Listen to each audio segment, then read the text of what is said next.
പരീക്ഷ എഴുതാൻ പോകുന്ന എല്ലാവരോടുമാണ് നിങ്ങൾ കേൾക്കാൻ പോകുന്നു അല്ലെങ്കിൽ നിങ്ങൾ കേട്ടിട്ടുള്ളതുമായിട്ടുള്ള 4 നുണകളെ നമുക്ക് ഇവിടെ വെച്ച് ബ്രേക്ക് ചെയ്യാം. 4ാമത്തെ വളരെ ഇമ്പോർട്ടൻ്റ് ആയിട്ടുള്ള കാര്യമാണ്. അപ്പോൾ ഇങ്ങനെയുള്ള വീഡിയോസ് കിട്ടാൻ വേണ്ടി ഹരിസാറിന് ഫോളോ ചെയ്ത് വെച്ചോളൂ.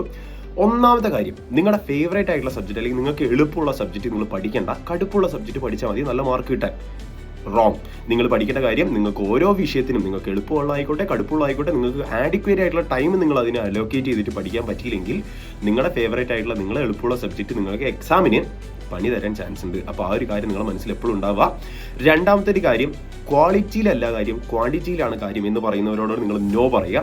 ക്വാണ്ടിറ്റി മാത്രമല്ല ക്വാളിറ്റിയിലും കാര്യമുണ്ട്. ഇപ്പോൾ നിങ്ങൾ ഒരുപാട് സമയം ഇരുന്ന് 10-12 മണിക്കൂർ ഇരുന്നിട്ട് പോലും നിങ്ങളൊരു ചാപ്റ്റർ അല്ലെങ്കിൽ നിങ്ങളൊരു ചാപ്റ്ററിൻ്റെ പകുതി പോലും തീർക്കാൻ പറ്റുന്നില്ലെങ്കിൽ അതിൽ വലിയ കാര്യമില്ല.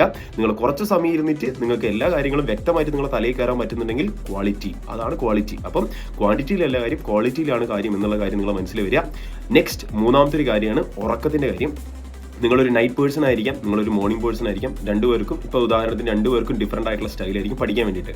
അതിൽ നൈറ്റ് പേഴ്സൺസിനോടാണ് എനിക്ക് പറയാനുള്ളത്, നിങ്ങൾ പഠിക്കാതിരിക്കുന്ന സമയത്ത് രാത്രി ഒരുപാട് നേരം ഇരുന്ന് പഠിക്കുന്നുണ്ടെങ്കിൽ പിറ്റേ ദിവസത്തെ എക്സാമിൻ്റെ ടൈം നിങ്ങളുടെ മനസ്സിൽ എപ്പോഴും ഉണ്ടായിരിക്കണം. ഇപ്പോൾ രാവിലെയാണ് പിറ്റേ ദിവസത്തെ എക്സാം എങ്കിൽ സ്വാഭാവികമായിട്ട് നിങ്ങൾ രാത്രി ഒരുപാട് നേരം ഇരുന്ന് പഠിക്കാനിരുന്ന് കഴിഞ്ഞാൽ സ്വാഭാവികമായിട്ടും അതിൻ്റെ ഇമ്പാക്റ്റ്, നിങ്ങൾ ആ സാക്രിഫൈസ് ചെയ്യുന്ന ഉറക്കത്തിൻ്റെ ഇമ്പാക്റ്റ് പിറ്റേ ദിവസം രാവിലെ എക്സാം ഹാളിലായിരിക്കും നിങ്ങൾ കാണാൻ പോകുന്നത്. അപ്പോൾ പിറ്റേ ദിവസം രാവിലെയാണ് എക്സാം എങ്കിൽ കുറച്ച് നേരെ മുന്നേ ഇരുന്ന് പഠിക്കാൻ ശ്രമിക്കുക, രാത്രി അധികം നേരം ഇരിക്കാതിരിക്കാൻ ശ്രമിക്കുക.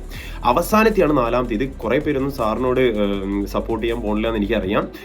അപ്പോൾ ആ കാര്യം എത്രേ ഉള്ളൂ, ഷോർട്ട് നോട്ട് നിങ്ങൾ പഠിച്ചുകൊണ്ട് വലിയ കാര്യമൊന്നും ഉണ്ടാവാൻ പോകില്ല. അതെന്താ സാർ പറയാൻ കാരണം, സാർ ഇത്രേ ഉദ്ദേശിച്ചുള്ളൂ, ഷോർട്ട് നോട്ട് ഉണ്ടാക്കുന്ന രീതി നിങ്ങളൊന്ന് മാറ്റി പിടിക്കുക. അതായത് കോൺസെപ്റ്റ് എന്ന് പറഞ്ഞ സാധനം നിങ്ങൾ മനസ്സിലാക്കിയിട്ട് മാത്രം ഷോർട്ട് നോട്ട് ഉണ്ടാക്കാൻ നോക്കുക. അല്ലെങ്കിൽ വായിച്ചു പോകുന്ന സമയത്ത് തന്നെ ഷോർട്ട് നോട്ട് ഉണ്ടാക്കി പോകുന്നവരാണ് നിങ്ങളെങ്കിൽ നിങ്ങൾക്ക് ചിലപ്പോൾ അത് എഫക്റ്റീവായിട്ട് ചിലപ്പം ഉണ്ടായിന്ന് വരില്ല, നിങ്ങൾക്കത് ഹെൽപ്ഫുൾ ആവില്ല. സാറിന് ഇത്രേ പറയുള്ളൂ, സാറിൻ്റെ അനുഭവം വെച്ച് പറയുകയാണ്.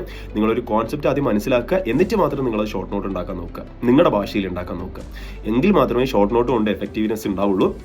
അപ്പോൾ ഷോർട്ട് നോട്ട് മാത്രം ഉണ്ടാക്കിയതുകൊണ്ട് നിങ്ങൾക്ക് വലിയ മാർക്ക് കിട്ടാൻ പോകുന്നൊന്നുമില്ല. അങ്ങനെ ആരെയും പറയുന്നുണ്ടെങ്കിൽ അത് കംപ്ലീറ്റ്ലി റോങ് ആണ്. നിങ്ങൾ കോൺസെപ്റ്റ് ആദ്യം മനസ്സിലാക്കിയിട്ട് മാത്രം ഷോർട്ട് നോട്ട് ഉണ്ടാക്കാൻ ശ്രമിക്കുക. ഇത്രയും കാര്യങ്ങളാണ് ഹരിസാറിന് പറയാനുള്ള ഒരു 4 കാര്യം, ഇമ്പോർട്ടൻ്റ് ആയിട്ടുള്ള കാര്യമാണ്.